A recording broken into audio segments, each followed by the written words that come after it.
Hello and welcome to a very special podcast from the Loughborough University LGBT Plus Association. My name's Chris McLeod, I'm the media officer. Today I'm bringing you an interview with Dr Chris Hooley, who's a senior lecturer in Theorectical, Condensed Matter and Quantum Physics at the University of St Andrews. The interview that I conducted with Dr Hooley is around whether you can be LGBT plus in the workplace. And as ever, Dr Hooley provided an incredibly charismatic and interesting interview, which without further ado, I will bring you now. So I hope you enjoy, and if you have any questions, always follow the Loughborough LGBT Plus Association on Facebook.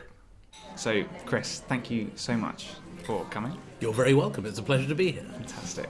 I'd like to just start off by, many people will know of you and will have heard of your work and where you come from. But for those who don't know who you are, would you introduce yourself however you would like to be introduced? By all means. So I'm a theoretical physicist. I have been for some 20 or so years. I'm a senior lecturer at the University of St Andrews in the School of Physics and Astronomy there.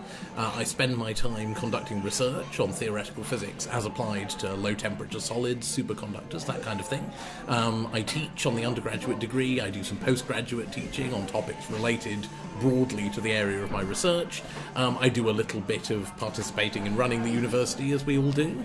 And when I'm not busy with all that, I like to get away to conferences and do more physics, which is disturbingly simple-minded.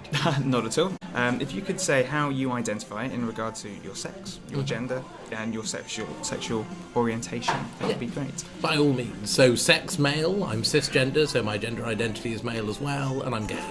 That's fantastic. And the fact that you said by all means is, I think, quite important. Some people aren't so happy to share the information like this around, but seeing as you are, this is the reason why it's going to be quite interesting, I think, for our listeners to hear what your experiences have been like in your life. And so, without wanting to make any assumptions, are you out in this identification in one sphere, in your friendship groups, family, and work?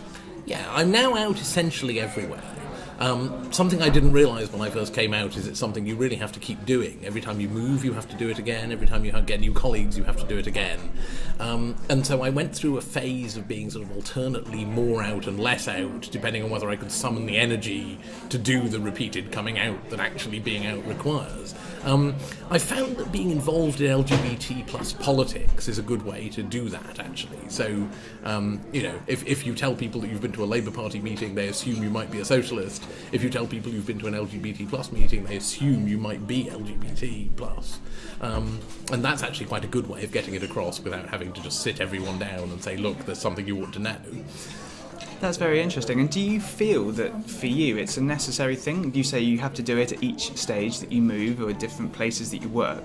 Do you feel that you need to do that at those stages? Is it something that helps you in those environments? Now I regard it as more or less necessary, and I didn't used to. I first came out in 1995 basically because I was drunk and someone asked me a question that I couldn't answer without telling them this bit of information. They're always the best ways. Well, and then I thought, well, I've done this to someone I know at college, so I should at least come out to my family, so I did that quite quickly. But then, of course, moving around, as one does in academia, changing workplace, changing the location of study, one has to do it quite a few times. And I've got a bit better at doing that as the years have gone by. So based on that, if you do it at different times in your life and when you feel it helps you, do you feel that it shapes large parts of your life? If so, in what ways? And to just add another question into that, are they mainly negative or positive experiences that you have? Yeah, no, that's an excellent question. It does shape a lot of my life, but it does so in a rather subtle way, I would say. So it's not that... It's not that if I go to a new place where I'm not out, I feel terribly constrained. But there's this perennial, all the time mild constraint. You're always slightly thinking about what you're going to say, and what you're not going to say, and what you're going to tell people about where you've been, and what you're not going to tell people about where you've been. You always have to sort of know what the story is. And as someone whose name escapes me said, the great thing with telling the truth is you don't have to remember what you said last time. So what I like about being out to everyone is just that you don't have to remember how much have I told this person, and make sure you say something that's consistent with that amount. Yes, and obviously that makes things a lot easier in your mind. It frees you to be as you wish, and we have to always acknowledge that there are some people that even if they want to do that, their ability in their situation doesn't allow them. No, of course. I mean, I'm very lucky to have essentially existed in the university system for my entire adult life, and it is a very tolerant and generous and forgiving and understanding environment. I mean, I've really, actually, when I first came out as a final year undergraduate, the thought that struck me immediately was, why on earth didn't I do this as soon as I arrived at university? Because once I'd done it, it became just perfectly clear that it was unproblematic, and I felt much better, and almost nobody else felt any worse. And the couple of people who did feel worse, I suddenly realised I didn't care about, so that was fine. So they have been mainly positive for you? Mainly, I mean, not exclusively. I mean, there has been friction, and I mean, one of the sources of friction, of course, is that if you tell a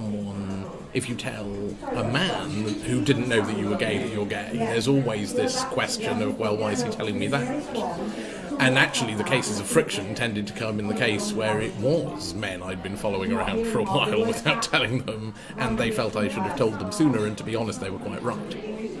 Oh, well, that's certain situations like that.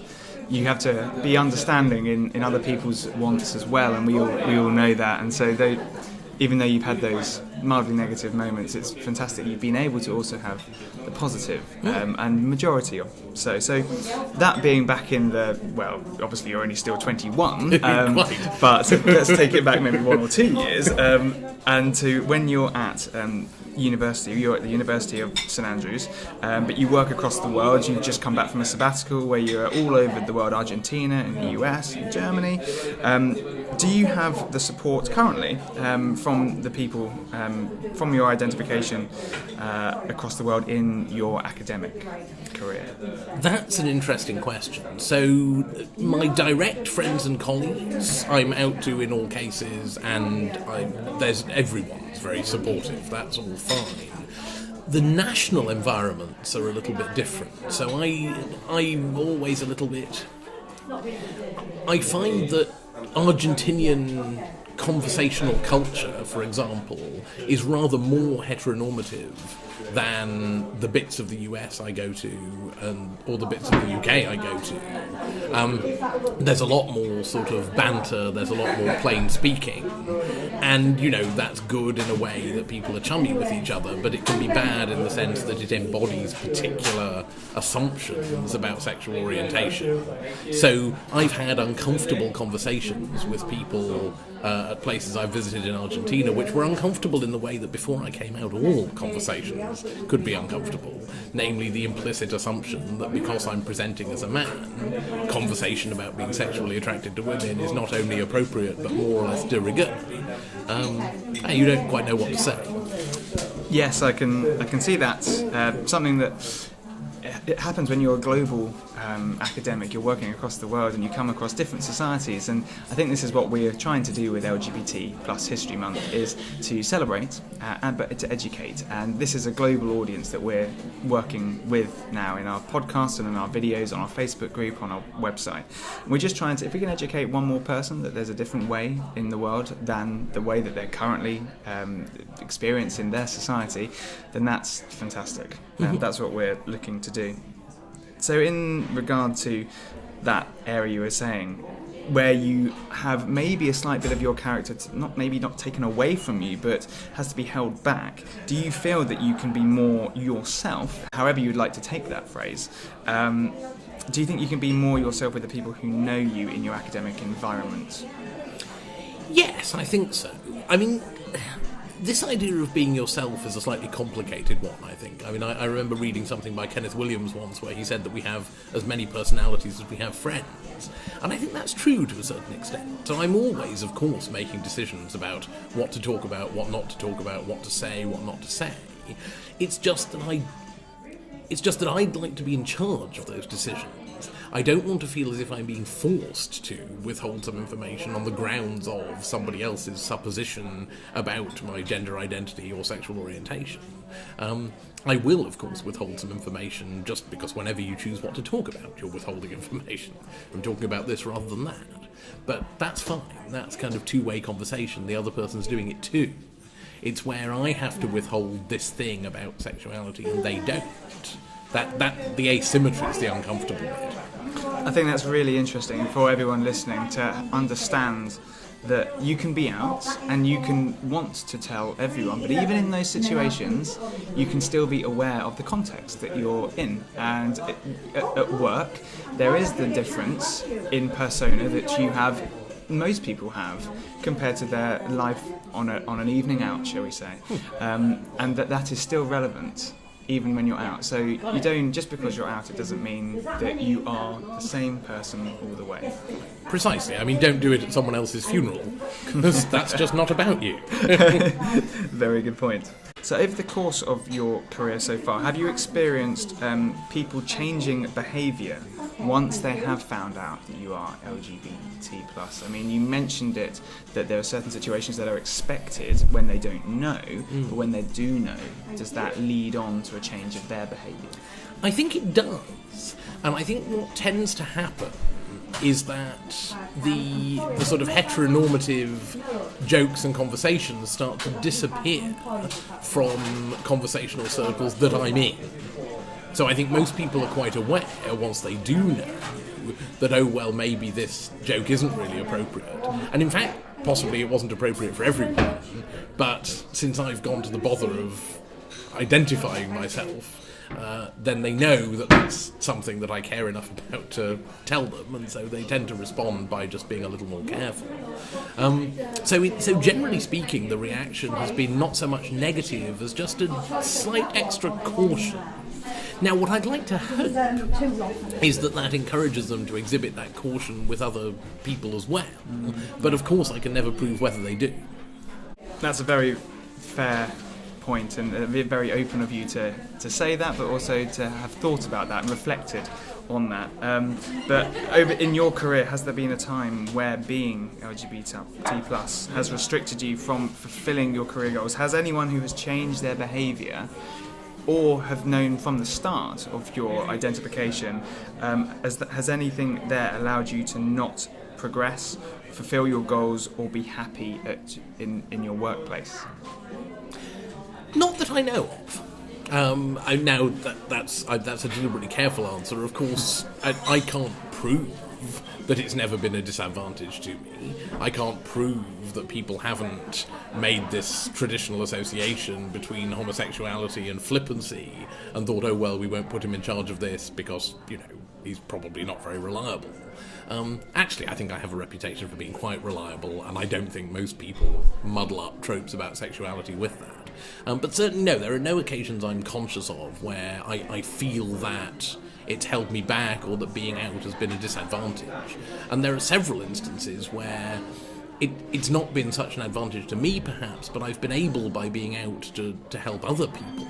So, I'm part of this open door scheme, and I offer kind of informal counselling opportunities. It's good, as an educator, you're always pastorally supporting students. Some students will be having issues with sexuality and gender and related issues. And so it's quite, I'm not saying that the only person who could talk to them sympathetically about that is someone who's in a sexual minority themselves, but they sometimes feel more comfortable talking to someone who's actually done it themselves. Yeah, I can see that, and the fact that you offer that is an amazing thing that you do for students at the university, but also I'm sure anyone else who wants to talk about the situation where they may be in a similar situation to yourself. And so you would, on the whole, if the context is right, if the person is ready for it, you wouldn't, whether you'd go as far as to recommend it, but you would say that there's not a standard negative that would be associated with coming out in the workplace workplace that, in your experience? My experience, at least in Western academia, which is where it's been, has been that there hasn't been a negative associated with that. And has there been any changes in those attitudes or the opportunities in regards to being LGBT in the workplace over time in your specific workplace? So is it easier now? I think in a sense it's a little easier, because it used to be something that everyone working in academic departments just thought was none of their business. You know, the old sort of, you would say, well, I'm gay, and they would say, well, why are you telling me? This is a physics department. There's been a growing realisation that actually that apparently neutral culture was all the time heteronormative. And so actually, whatever organisation you're talking about, it needs to take conscious steps to move away from past gender bias, past heteronormativity, and to work out how to put in place structures that explicitly support people from historically marginalised genders or minority sexualities or whatever it is. So the Athena Swan programme, which started off as a kind of women in science, technology, education and medicine thing, but now is broadening into much more inclusive definitions of equality and diversity. Project Juno, run by the Institute of Physics, all of these things are starting to come on stream, and I think that's made it easier in the sense that it's now obvious that we have something positive to contribute. The department is being asked what it is doing to make life easier / less oppressive for women, for people of minority sexual identities, and of course the department has no idea what it should be doing in many cases, and so suddenly we become quite valuable as the people who can tell them what they should be doing.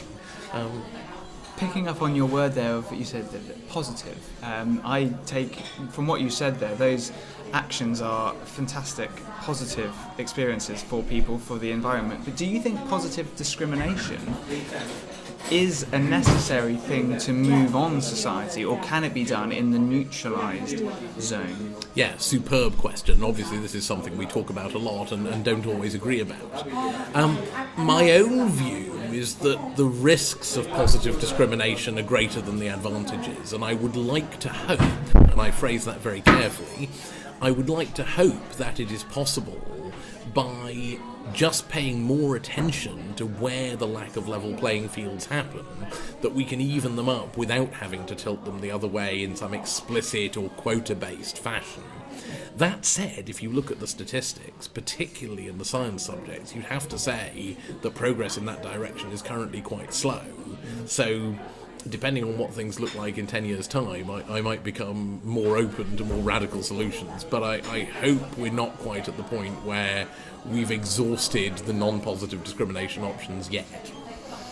With that in mind, you were saying 10 years into the future, so obviously, again, when you're 31... No, you haven't learned how this works at all. In 10 years, I shall still be 21. Understood. Yeah, I will eradicate that out of the recording and put 21 in. However, if we take those 10 years hence, do you feel that there's anything else in any different ways in that period of time, or just in the future in general, that things can be improved in the workplace, and again maybe in your field is where you can comment upon with experience, but on other areas too that will affect and influence and improve people's lives and experiences in the future?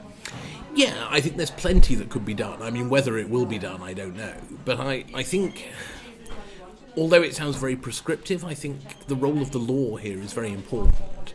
If you look at the difference in the treatment of declared disabilities that's come about because of the Disability Discrimination Act, the definition of reasonable adjustments, the obligation reasonably quickly to make reasonable adjustments to accommodate disabilities of your workers or students or whatever, that kind of legislation can really drive things forward. And I feel sometimes that we've got as far as non-discrimination legislation in many cases, but we haven't quite got as far as reasonable adjustments legislation.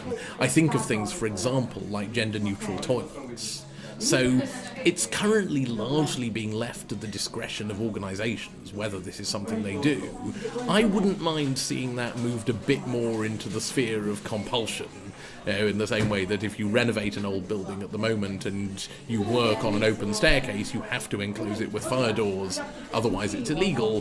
One could imagine having some such provision about sensible adjustments for various types of minority sexuality, gender identities, which would just avoid individual organisations having to all have the same fight on different turf at the same time. I completely agree with that, and it's quite apt actually. I mean, we're incredibly lucky at the university, at Loughborough University, that we are incredibly supported by the Welfare and Diversity, by the Students' Union, but also by the university itself in everything that we have for LGBT plus community. We have got gender-neutral toilets that are being implemented and are being created at various locations around the university, but it seems to be led from us again, and obviously they're very, very willing and happy to make those changes to accommodate people's different identities, but it comes from the minorities creating that rather than top down. It's more bottom up. I think that's a very important point. Do you feel that we have got a positive future though? I think we have, although we should remember that positive future is geographically local to some extent. There are a very large number of countries in the world where it will be hard to say the future looks that positive, and the present is certainly extremely grim. I'm full of admiration for people who go to pride marches in countries where for doing so they may still get beaten or imprisoned or lose their jobs. I mean, we live in this luxurious situation of not having to deal with that. But we shouldn't forget that others are having to deal with that, and we shouldn't forget that it wouldn't take very large changes in society to put us back to a situation where we did have to deal with that. So I think, to be honest, a positive future is always possible, but it's always going to take effort. And, just at the point where you've managed to pull clear of all the restraining influences is not a good moment to take your foot off the accelerator, is what I would say. Yeah, a very sobering point to finish, but I think something that does have to be at the front of our mind when we're enjoying the ability to have such a free life as we have. We do have to remember everyone else around us as well, but also within ourselves that, yes, we carry on with allowing ourselves to be whoever we want to be and trying to take society with us. And that's what we're hopefully trying to do with LGBT plus History Month, not just reaching out to our audience, but to other audiences as well. Just to make a little bit of a lighter end, because I'm aware of time, but I have a few questions here which were fired in from a few people at Loughborough University. Would you name your favourite music record, and why is it your favourite? Annette Hanshaw's 1920s Chicago recording of That's You Baby. And why is this my favourite? Oh, for 100 reasons. So I always give this as my favourite piece of music. It always cheers me up when I put it on. It's my favourite for all sorts of reasons, actually. It's just such a beautiful recording. It comes from, the last few years of the Prohibition in the US. There's all this bootleg gin going around. It's obviously been recorded in the back room of some bar in Chicago where they've slung up one microphone from the ceiling and everybody sounds like they're a little bit drunk. But the music is just fantastic. Annette Hanshaw's voice is beautiful, and it's one of those songs that only became possible to record with the advent of the microphone. Right, which stopped people having to belt it out. You could suddenly do this kind of crooning, intimate thing, and it's still from the fairly early years of that. Another reason I have for particularly remembering it fondly, actually, is because I bought it while in Camden visiting a young man whom I was pursuing at the time. I won't say anything about how that ended. No, but that stall has not been at Camden Market for many years, but they used to do house clearances, and they would basically pick up old jazz 78s from people's attics when houses were being cleared out for sale and just make mixtapes of them. You could buy these mixtapes, and that's where I first heard that, in a little room in Oxford, having come up early in the morning, still drunk, overtired, in love. It's coloured with all of those associations. That's a wonderful answer. That is the best answer I've had for an interview question on that subject that I've done. So thank you for sharing that, and I'm sure that everyone, I personally do, I picture that scene with incredible colours and sounds and emotions as well. So the next one. Could you describe your teaching style in a sentence, and why do you teach like this? So a brief description of my teaching style is that in as many respects as possible, I like to know the people I'm teaching. I like to know them personally, and I like to know what they know about the subject before I start teaching them. And I put quite a bit of effort into trying to find that out. I think often, particularly with lectures, which can be quite impersonal if you don't do them the right way, there's a tendency to assume that, everyone who walks into your class got 100% on the last exam they took, is perfectly concentrated on the course, is some sort of model student. And the danger is if you don't know anything else about them, then whenever they deviate from that, you think it's a sort of moral defect. I think it's very important not to slip into that kind of schoolmasterish mode, because then, they start disliking you, you start disliking them, teaching becomes essentially impossible. So one of the things I really like about St Andrews is that it's a small university, the department is fairly small, it is genuinely possible to individually know all of the students who are taking physics degrees in the department, and that's very valuable for me. I don't like teaching, even lecturing, to be faceless. And I believe, I'm going to comment on just purely comments that I've had from people who I do know who have had you as a lecturer, that not only are each individual student are they memorable to you, but you're incredibly memorable to them, and what you do provide them is very valuable. And then there is always the wiping off the whiteboard with a few songs or some poetry that come in every now and again, which I also think is what makes people not just remember the lecture or you, but then the subject themselves, because they can associate a lecture with a song. I think it's important for us never to test the assertion that they do actually associate the lecture with the song. It's entirely possible they simply remember the song. But no, that started for a sensible reason, just to I mean, I know I'm not under attack, but I'm going to defend myself anyway. The thing is that in Lecture Theatre B at St Andrews, which is the one I was lecturing in when I first gave these board lectures, I just realised at some point that I'd started at the top left, very logically laid out the material, and I got to the bottom right at precisely the halfway point of the lecture. So I thought, well, what do? I could rub out a little bit, make a bit of space for the next thing I want to write, but then I thought, no, I hate it when people do that, because then you don't, then they'll rub out that and write the next thing, and it's like you don't get to see any of the stuff laid out. So then I thought, okay, I'm going to have to erase all the boards and start again at the top left, but that's going to take 2 minutes or something. What do I do while I'm doing that? Well, I could keep talking about the subject, but then that will irritate the students because they won't have any notes to go with it and so on. So in fact, I just thought I'll do something totally different. I think I read them one of Shakespeare's sonnets, and that was popular, so that's become a sort of half-time lecture thing. To the extent that I think now I couldn't change it even if I wanted to, but luckily I don't want to. No, and nor does anyone else. And thus it carries on. So, a quick-fire question on this one. Chocolate or alcohol? Oh, alcohol. That's not even difficult. Good. Moving on from that one. Both can have it any time of the day, I'm sure. Well, I'd like it not to be either or, but if it is either or, I know which one I'm choosing. Take note of anyone. Presents well received. Can you name an idol of yours and why they inspire you? Excellent question. I could probably name more than one. Let's go for the late Eartha Kitt. I think she's fantastic. What I think's fantastic about her is that she was never conventionally good-looking or statuesque of figure. She had a foreign accent, which was very difficult in music at the time when she started. You might have said everything was stacked against her, but she just barreled through it with poise and timing, and she just kept going. Idushka Dara, Santa Baby, she had a disco revival in the 1980s. It's just, sheer tenacity. She's like a sassier, smarter version of Madonna. And I think she's great. Fantastic answer, Eartha Kitt. Batman in my mind as well, but apart from that... Indeed. Lots and lots of voices for animated films, actually, yes. And the penultimate question that I have, can you give me one word that you would use to describe the LGBT+ community? Interesting.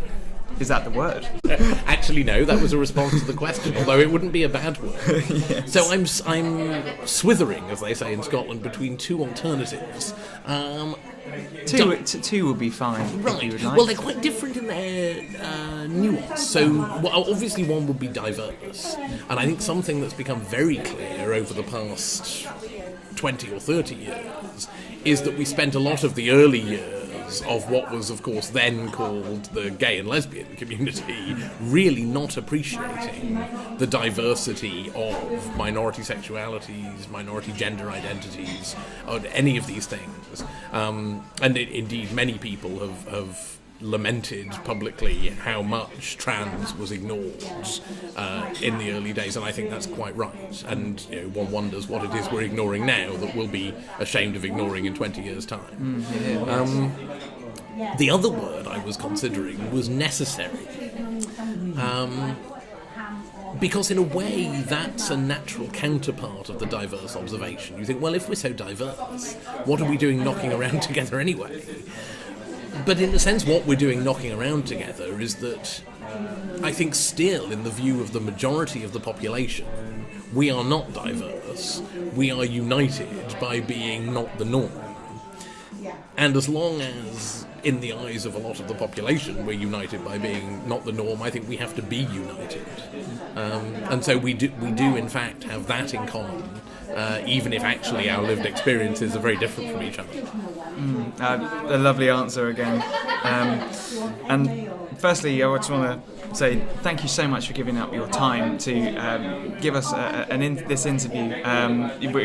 You are incredibly busy in so many different areas of your life, and to have this opportunity for everyone to listen to your words and your experiences is incredibly valuable to us, and we really appreciate it. So it is, of course, a pleasure. Thank you. Well, to finish off, if you could help just one more time, if you could give our listeners one piece of advice to make their future lives happier and more fulfilling, in whatever way you'd like to answer that question, what would that advice be? Ooh. Don't forget to stop and smell the roses. This is just, and that advice comes in many different forms. There are many different proverbs that express it. As one friend of mine put it, the time when you think you don't have time for a cup of tea is the time when you should have a cup of tea. Very British. Very right, British. Exactly. So don't assume that relaxation or enjoyment or pleasure will happen automatically. You may have to make time for them to happen. You may have to have a bit in your diary which says enjoyment, clock off at the beginning of that bit and clock back on at the end. But if that's what you need to do it. I think everyone could take a note from that, including myself. So I will put that in my diary for next time. Perfect. And just before we finish, if you could let everyone know if they would like to get in touch with you at all, just to discuss anything about this or in relation to your work and career, what details and where can they find you? Oh, perfectly straightforward. Google Chris Hooley Physics.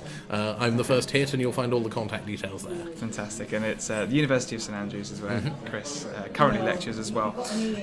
Dr Hooley, thank you so much for your time, as I said before, and hopefully we'll have another interview at some point again. Well, that would be lovely, of course. So that is it for today. As ever, an incredibly charismatic and interesting interview from Dr. Hooley. We're incredibly privileged to have his thoughts and his opinions, his experiences and his humour on board for today. So hope you enjoyed it. Always follow our Facebook page, Loughborough University LGBT+ Association, and we hope to see you next time for another interview. Take care.